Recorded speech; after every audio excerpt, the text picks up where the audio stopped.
Welcome to Allie's Attic, where you never know what kind of surprises you'll find in my attic. I'm your host, Allie, and today my surprise guest is a four-time international award-winning Canadian country singer-songwriter, Brock Andrews. Hi, Brock. Hey, Allie, how are you today, my friend? I'm doing good. By the time this is all done, we're seriously going to be really good friends. Yeah, absolutely. Thank you so much for coming back on. Now, tell us a bit about yourself. I know you're from Saskatchewan. Yes. Tell me some more stuff. Well, I was born and raised in Saskatoon and have a couple of small towns in my background as well, Wilkes, Saskatchewan and North Battleford, Saskatchewan. So I'm lucky enough to have some experiences in my past from small town country boy to big city to medium-sized city, that kind of thing. So it really kind of plays nicely with some of my songwriting because I'm able to kind of relate to, a broader spectrum of life stories. Well, that's cool. Now, Yeah. you have toured across Canada. Yeah. And you've shared the stage, this freaked me out, with Theo Fleury. Now, I went to school with him when I lived in Russell, Manitoba, and used to go and watch him play hockey, and he was, a NHL hockey player. I didn't know he was singing now until I read your bio. So what's that like touring with him? It was absolutely a tremendous experience. It was, I think you always want the opportunities to tour with people who, pack stadiums and like the big opportunities and stuff like that. But I actually heard an interview a long time ago with Garth Brooks, and he was talking about how, he plays these 100,000 seat venues, and his most amazing shows that he plays are the ones that are 100 or 200 people in a theater where you can just, people are hanging on every word and want to listen to you as a songwriter. And that's what I really found was amazing with the Theo Fleury tour is the guy is so amazingly talented. Obviously, you grow up watching him on, win Stanley Cup and win, gold medal for Canada. And to be able to listen to how he's translated his stories and his messages into songs and how people connect with them in person, right in front of them in a small, intimate atmosphere. I've never seen anybody play a show and then have like everybody in the crowd line up to meet him and to cry in his arms after the show. And I think that's what, the goal is as a songwriter. You want to be able to relate to people on that level. So having the opportunity to open for him, and we kind of nicknamed it the Songwriters Tour because it was that, he's like, get up there and tell your stories and make people fall in love with the songs and make people relate. And that's what, it was just such an amazing experience. Wow, that's awesome. I'm going to have to check him out. I still haven't yet. Now, you've also shared the stage with Colt Ford, Cody Prevost, and Chad Brownlee. Cody Prevost is one of my favorite people. Absolutely. I'm going to go ahead and say it. He is the nicest person in country music. The guy is just so genuine. He's such a great friend. It's like he just wants everybody else to succeed, and then in return you want him to succeed, and he's an inspiration of mine, and I'm certainly proud to call him a friend. Yeah, he's a great guy, and actually everybody says the same thing. He's one of the nicest guys. He's actually the one that told me to ask you to come on my show. Oh, awesome. Yeah. Now, you were featured on the Saskatchewan Country Stars compilation album, and you were honored by CBC as a Future 40 award recipient. That must have been awesome. That was so crazy. It was, I think even in the realm of your thinking, you have there's music awards that are out there, and those are kind of the ones that are on your radar. And the CBC initiative that they came out with is for the Future 40 is they recognize people across Canada who are trying to better society and do different things to just, to whatever, sector they're in, whether you're in science or whether you're in an entrepreneur and you're building a small business or you're, doing donation charity drives or working with charities. They try to recognize those people. So it was really crazy for me. It was a kind of in regards to a song that I wrote called Country Strong.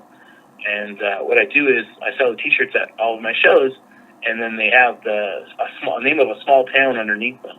And then all the proceeds for that year for the Country Strong shirts go to, that small town for something that's occurred in that small town. So, for example, this year was Wilkes Sask because their hockey rink burnt down. So all the proceeds go to that, and next year it'll be somebody else, that kind of thing. So, but just to be recognized by the CBC for a program like that when you're just innocently, starting to do it, it was a very humbling and an amazing experience, and to be able to network with all the other people who are really trying to better our society. I don't know how I was considered one of those, but I'm very thankful for it. Well, that's awesome. Now, you've performed at several festivals, Eagle Creek and the Stony Plain Summer Sessions, and one place that I have been dying to go forever, the Craven Country Jamboree. That must have been awesome. That was a highlight for sure. Honestly, it wasn't even on my list of things to do last year because I thought it was too high. I thought it was kind of a, put it down the road later on. So to be able to ask to come out and play at that festival was a huge honor and such a great experience. It's crazy. I'll tell you this. It's like all the artists, you camp in the gold camping, and there's like green grass everywhere and nice showers really close by, and great food, and you're close to the stage because you have to be for sound checks or if they need you real quick or any of that jazz. So we have this super nice camping spot, and I was like, I remember thinking on day 2, I was like, this is absolutely amazing. Like, how is there, some people give it a bad rap and, just to the perception. And I'm like, how is not like every single family in the prairies going to events like this? And the one day we did a thing called Crasher Campsites with the Bull radio station in Saskatoon, and with a good friend of mine, Mr. Brody Siebert. And we picked 5 campsites and it's winners, and we went out and performed for them in their campsite. And when we went out and saw like the silver and like the general, and the further away you got, it was there was people doing things out there that were just like, I get it. All the stories are true. I get it. You just have to go further. That's awesome. Yeah, I'm definitely going. Now, you were selected by Old Publishing as one of the top 10 songwriters in Canada, and you performed in On the Spot, a 2016 CCMA Showcase. That must have been pretty great. It was amazing. Yeah, Ole Publishing has been one of the companies that, as a songwriter, I've looked to for a long time. And you watch them, and it's kind of considered like the NHL of songwriting. And so for somebody hanging out in the WHL, you're always looking at those things, kind of, wanting those opportunities. So we only had to play one song at the showcase.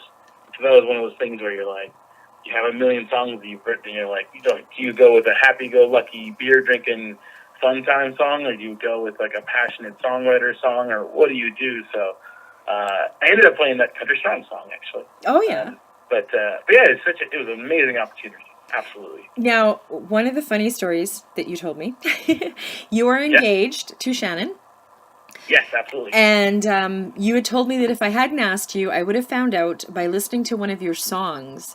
So you wrote about getting engaged to her in one of your songs? Yeah. Well, not necessarily getting engaged, but I write a lot of songs. Either I'm influenced by a character I see in a movie, and somebody says something, or you just have to hit pause because you're kind of in the mindset of that person, or a friend going through a tough breakup or a weird situation. And, a lot of my friends are hesitant to tell me crazy stories because sometimes I'll write a song about it. But whenever it comes to my actual own heartfelt songs, I'm in the most positive relationship I've ever been in my life, and I'm total head over heels for my fiance. I love her so much, and I'm on the road a lot, so I write songs that are kind of on the road, but going home to her, and just kind of like the easy listening, Twitter-pated songs, I guess. So if you ever hear a happy, lighthearted song, it's about Shannon. Wow, that is awesome. Now, you recently released your album 8, and it debuted on the Canadian Country iTunes chart at number 15. That would have been, I couldn't even imagine how that felt. It was, and I can only attribute it to the amount of support that my family and friends have given me, and my fiance's family and friends have given me. It's, because a lot of that comes from pre-sale, right? So, yeah. It was up for a couple of weeks, and hundreds of people bought the album, and then it pops up on a chart. And I remember the day that it got released officially, and starting literally at number 100 and scrolling up. not expecting to see anything of yours whatsoever, you know? Mm-hmm. And you're just like in the 50s, into the 40s, into the 30s, like, oh, okay, cool, yeah, okay, oh, yeah. You're seeing the albums that you personally own. You're just scrolling through, and to see it all of a sudden stop at 15, I think I passed it once or twice because it was like, it doesn't even sink in that that's your album. Yeah. It hung around on there for a couple of weeks, and that was album, not even just like single. So it was like, it was crazy. It's been a crazy year. Well, that's good. Now you lead all of the 2017 SCMA Award nominees with 6 nominations this year. The awards are April 1st in Saskatoon, right? Yeah, they are. Yeah, I'm so thankful for that. It's I've never been nominated before for an SCMA award, and to have 6 is crazy. It's to me that's kind of the award itself. I think it's your counterparts and your peers and the other artists around the industry taking, just giving you validation for the work that you've done and kind of saying, yeah, he's among the top, And I don't think, especially in anything Canadian, anything prairies especially, nobody strives, of course you strive to be the best, but it's great to just be considered the top 5, top 6. It's kind of like the farmer mentality that we're all raised with, whether you're in a city or a small town, where you just want to help your neighbor and make sure everybody grows together. So I think that's kind of it, is to watch the strength of the categories I'm in get stronger and stronger every single year, because we really are kind of raising each other, and all ships rise with the tide kind of thing, Mm-hmm. So that's it. I mean, obviously, if you can win an award, amazing.